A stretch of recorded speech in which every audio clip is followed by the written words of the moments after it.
But first this evening, a mother from Criccieth who lost her friend to alcohol-related liver disease is urging other women to pay more attention to the volume of alcohol they're consuming in lockdown. Claire Owen now helps women to reduce their alcohol intake and says many are either drinking because they're juggling homeschooling and looking after children, or to relieve the boredom of lockdown. Hannah Thomas has more. Claire Owen knows she's lucky to live on the coast in Criccieth. Walking with her two boys and her dog gives her a chance to unwind in lockdown. But she says that many women haven't got that option, and so they're drinking more. I speak to women all day online, and many of them have been drinking every day since March. So possibly the drinkers who enjoyed a drink with their friends, enjoyed a bottle of Prosecco on a weekend, are now relying on it for a completely different reason. They're relying on it because obviously lockdown pressures, they're homeschooling, they're juggling work and family life. And many of them recognise that it's making a big effect on their mental health. Claire hasn't poured herself a drink for over a year because she used to have too much and it was impacting her life. We're being brainwashed to believe we need it. And that's with all of these sort of things that we have all in our kitchen, and the birthday cards and the memes we're sending each other. Like, we need it, that it restores sanity and it makes life easy. Well, I must confess, I've also got one of these hanging up in my kitchen. I certainly don't dance on the table, but I do sometimes pour myself a glass of Prosecco after work a couple of nights a week. So should I be cutting down as well?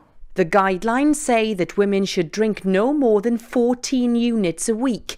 That's roughly a bottle and a half of wine or Prosecco over 7 days. Try not to binge drink. Those guidelines are for even drinking across the week, not for doing it all in one night. And it's still a very good idea to have at least 1 or 2 days where you don't drink at all. It's not a mood elevator at all. It's quite the reverse. And the last thing you want to be doing when you're already feeling a bit low because you're in lockdown, because your social contacts are less, is start drinking, because that will just make you feel lower still. Claire Owen says she understands that not every woman will want to go totally sober like she has, but that drinking less has certainly improved her own health. Hannah Thomas, ITV News. The Royal College of Psychiatrists is warning that there could be a spike in the number of people suffering the effects of alcohol misuse and dependency as lockdown ends.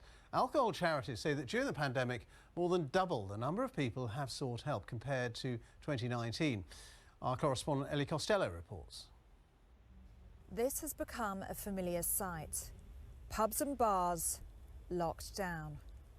But despite our favourite establishments having closed their doors, many of us are drinking more frequently than we did before. It sort of became a way to punctuate the day. Lauren O'Neill is a journalist who has been writing about our changing relationship with alcohol. There kind of became not really a huge amount else to do other than kind of shut the bedroom door, go into the kitchen and pour a drink. And I think that that's been the case for a lot of people. I know that friends and family anecdotally have said the same thing to me. Pre-pandemic, Hugh described himself as a moderate drinker. It was his adult children living with him during lockdown who made him realise he was drinking too much.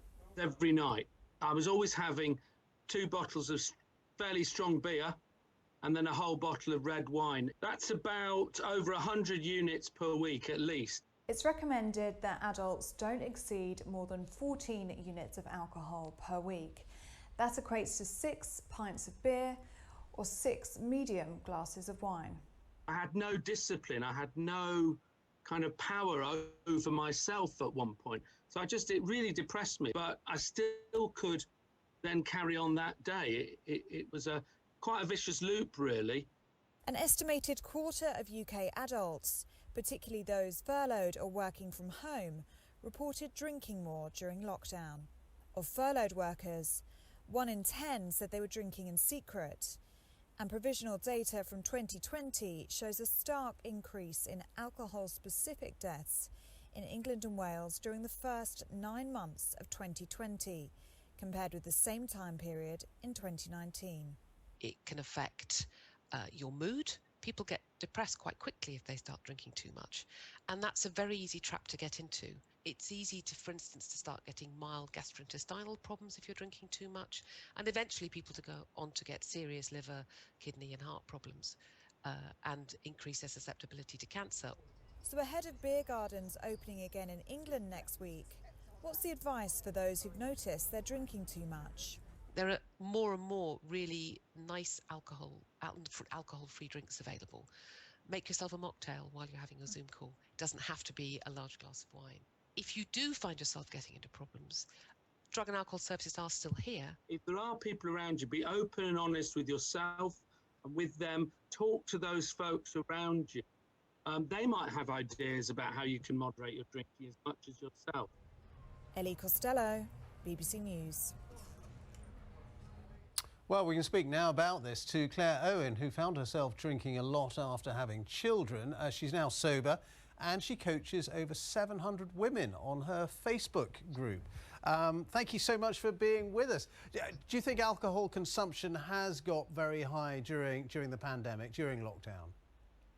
Do you know, I think it's not particularly that there's any reason that people are wanting to drink more. It's just the opportunity has been there. You know, we've been led to believe that we need it in so many different areas of our lives.